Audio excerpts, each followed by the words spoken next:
Hola a todos, todas y todes. Bienvenidos a nuestro canal. Nosotras somos las Piérides, Ana, Rey y Elizabeth. El día de hoy les presentaremos otro episodio de Un viaje por el arte, en el que hablaremos sobre el arte del Imperio Romano. Pero antes de comenzar, les presentamos un pequeño reto. Hemos escondido 7 coronas de laurel a lo largo del video. ¿Crees que puedas localizarlas a todas?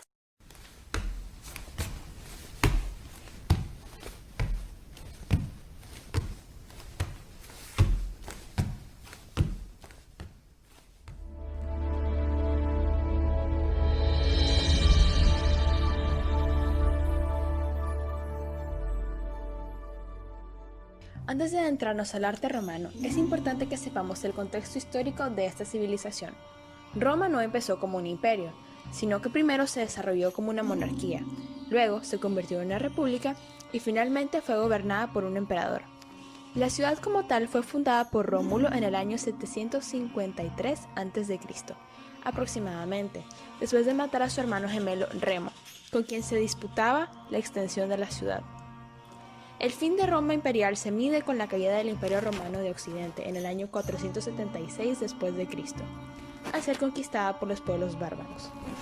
El Imperio Romano fue uno de los más grandes de la historia, ya que durante muchos siglos los romanos se dedicaron a conquistar otros territorios en Europa, Asia y África, gracias a la organización y poder de sus ejércitos. Debido a su ubicación, se vieron fuertemente influenciados por la civilización griega, quienes tenían una política de la integración con sus colonias. Presentaron un gusto por los avances tecnológicos y estratégicos de su tiempo. Los romanos retomaron esto construyendo calles adoquinadas, puentes, acueductos, templos, murallas, coliseos, casas, fuentes y anfiteatros en casi todos los territorios. También cultivaron las artes, las ciencias, la medicina, la arquitectura, la política y el comercio. Es en la literatura romana que encontramos la mayor herencia que tenemos de ellos, el latín. Las obras y los autores más importantes de la literatura romana se encuentran en la época clásica, también llamada época de la tardía república y el temprano imperio, que comprendería desde el año 100 a.C. hasta el 100 después de Cristo. Encontramos la poesía lírica, cuyas características ya explicamos en el video anterior. Sin embargo, surgieron nuevas poesías, tales como la didáctica. Esta tenía una utilidad social de enseñanza, que era una exposición cómoda de conocimientos. Los romanos no solo tomaron la poesía lírica de los griegos, sino también la poesía épica. Esta en particular tiene 3 periodos dentro de la literatura latina. El primero es llamado el periodo de la imitación, llamado así porque imitaban a los griegos en su forma de escribir. Aquí hablaron sobre la creación de Roma, cómo se fue expandiendo el imperio y las batallas que libraron. El segundo es el periodo del florecimiento, que es a lo que llamamos hoy en día la época clásica. La obra que más destaca de este periodo es la Eneida de Virgilio. Finalmente llegamos al periodo de la decadencia, llamado así porque se van componiendo menos obras y se deja de usar el recurso mitológico, algo completamente nuevo para la poesía épica. Ahora pasaremos a hablar de los autores más importantes de la época. Comencemos por Catulo. Escribió muchos poemas para su entonces amor secreto, Clodia, una mujer casada. Para evitarse problemas, él decide cambiarle el nombre en sus escritos a Lesbia, nombre por cierto inspirado en la poetisa griega Safo de Lesbos. Catulo también escribiría poemas a otro amor secreto que tuvo, esta vez con un joven llamado Juvencio. Con sus poemas ayudó a cultivar la poesía lírica, añadiendo erotismo en su narrativa. Sigamos con Ovidio. Se volvería uno de los escritores más influyentes de la poesía didáctica, la cual estaría marcada por su destierro de Roma, ordenado por el emperador Augusto. De sus obras podemos destacar El arte de amar, Metamorfosis y Tristezas. Continuemos con Horacio. Con trabajo duro, Horacio consigue hacerse un nombre dentro de la poesía, llegando a tener una amistad con Cayo Mecenas, un hombre adinerado que financió sus obras. Horacio ayudó a cultivar 2 géneros poéticos, la poesía lírica y la poesía didáctica. Sus obras más destacables fueron Oda a Leuconoe y Epodos. En la primera desarrolló el concepto de Carpe Diem y en la segunda el concepto de Beatus Ille.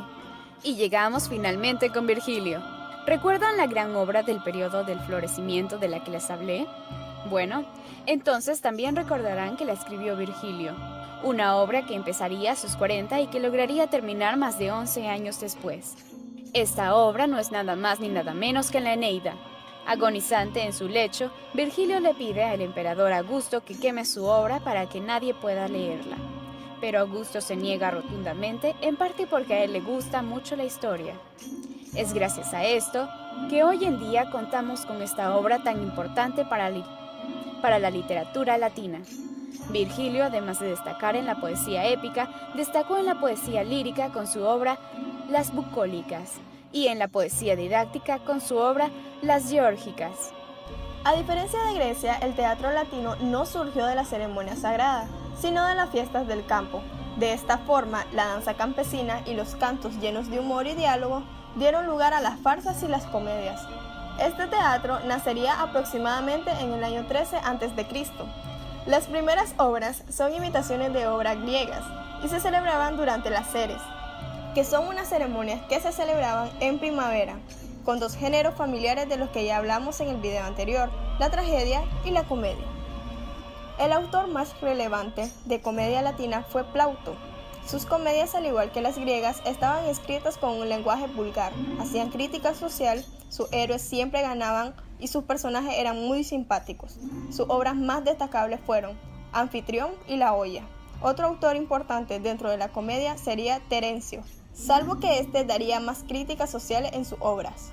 Dentro de la tragedia latina, que por cierto muchas obras, al igual que en la comedia, fueron traducciones del griego, tenemos a autores como Séneca, que tenía un tono narrativo más tenebroso y filosófico, que servirá de inspiración para el teatro inglés. Sin embargo, los espectáculos romanos no se limitaban únicamente al teatro, sino que tenían otras actividades de entretenimiento. Los romanos tenían una frase en latín que dice panem et circenses, que se traduce literalmente a pan y circo. Esto era porque los romanos tenían la certeza de que si mantenían al pueblo alimentado y distraído, nunca se rebelarían contra las autoridades.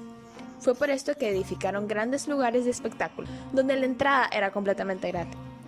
La lucha de gladiadores se realizaba en arenas, donde los concursantes competían entre ellos o contra animales feroces. Desde ahí vemos el maltrato animal a beneficio del entretenimiento humano, algo que se perpetúa hasta nuestros días. Muchos de esos gladiadores eran en realidad prisioneros de guerra o criminales que estaban pagando por sus actos. Cuando uno de ellos era derrotado, el emperador hacía una señal de pulgares para indicar si el gladiador viviría o si debía ser ejecutado. Las arenas también tenían otros usos, ya que se podían llenar de agua para celebrar las naumaquias, que eran simulacros de combates navales. La arena más famosa a nuestros días es el Coliseo romano, que tiene una extensión de 189 metros de largo por 156 de ancho y 57 metros de altura. Finalmente, existe un último tipo de espectáculo romano, que eran las carreras de cuadrigas, en la que los jinetes dirigían carros alados por caballos alrededor de la pista, que estaba dividida en el centro por una pista llamada espina. Dentro de la arquitectura romana, que si bien es cierto fue influenciada por los griegos, también lo fue por parte de los etruscos. Apartando los lugares de espectáculo, nos gustaría destacar tres construcciones en particular: la casa romana, el templo y las termas. La casa romana de la ciudad para las familias acomodadas era muy espaciosa y se dividía en una parte pública, que era el atrium, y otra privada que incluía el estudio, usualmente apartado para el pater familia, que es el jefe de la casa, las habitaciones, la cocina y las letrinas, que contaban con agua potable. Estaba decorada con pinturas al fresco y mosaicos. Para mantener la privacidad de la familia, ninguna habitación contaba con ventanas que dieran al exterior.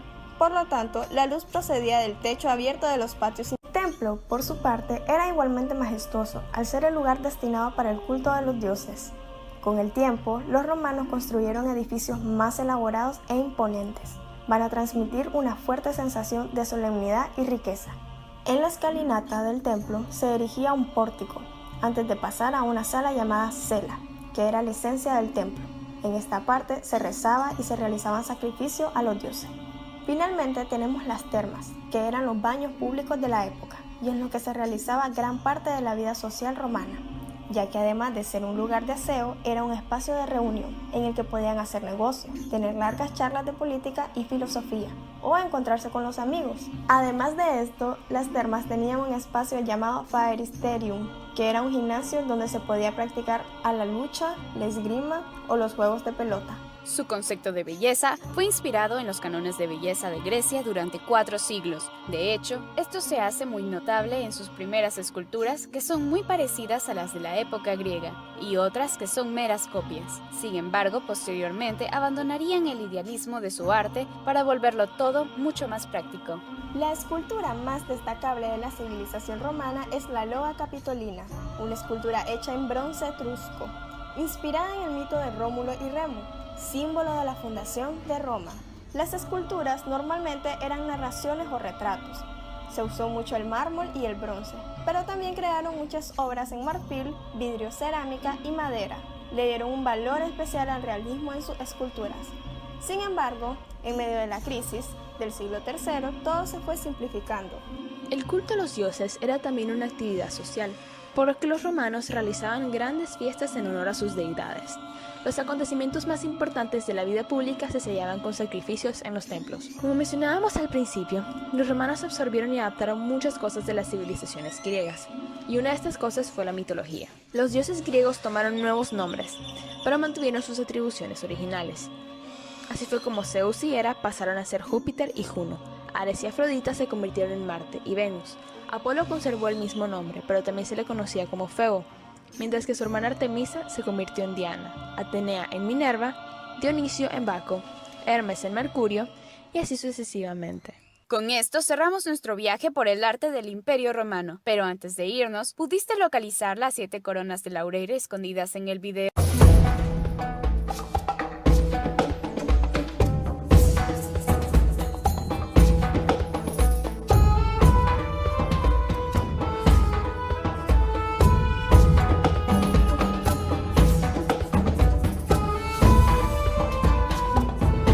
También debemos mencionar que muchas de las ilustraciones usadas para este video fueron extraídas del libro El mundo de los romanos, una recopilación realizada por la editorial Becky. Bueno, eso es todo por hoy. Muchas gracias por llegar hasta acá. Si te gustó este episodio de Un viaje por el arte, deja tu like y suscríbete a nuestro canal. También puedes buscarnos en nuestras redes sociales y nuestro blog. Además, si quieres retar los conocimientos que obtuviste en este video, te invitamos a realizar nuestro test de Kahoot. Puedes encontrar el link en la descripción. Hasta la próxima.